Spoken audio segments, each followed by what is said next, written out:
شروع اللہ کا نام لے کر جو بڑا مہربان نہایت رحم والا ہے۔ میں اس شہر یعنی مکے کی قسم کھاتا ہوں، اور تم اے نبی صلی اللہ علیہ وآلہ وسلم اسی شہر میں تو رہتے ہو، اور سب کے باپ یعنی آدم اور اس کی اولاد کی قسم کہ ہم نے انسان کو محنت و مشقت میں رہنے والا بنایا ہے۔ کیا یہ خیال کرتا ہے کہ اس پر کوئی قابو نہ پائے گا؟ کہتا ہے کہ میں نے بہت سا مال برباد کر دیا۔ کیا اسے یہ گمان ہے کہ اس کو کسی نے دیکھا نہیں؟ بھلا ہم نے اس کو 2 آنکھیں نہیں دیں، اور زبان اور 2 ہونٹ نہیں دیے؟ یہ چیزیں بھی دیں، اور اس کو خیر و شر کے دونوں رستے بھی دکھا دیے، مگر یہ گھاٹی پر سے ہو کر نہ گزرا۔ اور تم کیا سمجھے کہ گھاٹی کیا ہے؟ کسی کی گردن کا چھڑانا، یا بھوک کے دن میں کھانا کھلانا، کسی رشتہ دار یتیم کو، یا مٹی میں پڑے کسی نادار کو۔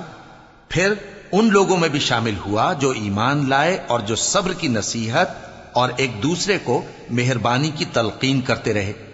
یہی لوگ اچھے نصیب والے ہیں، اور جنہوں نے ہماری آیتوں کو نہ مانا وہی برے نصیب والے ہیں۔ یہ لوگ آگ میں بند کر دیے جائیں گے،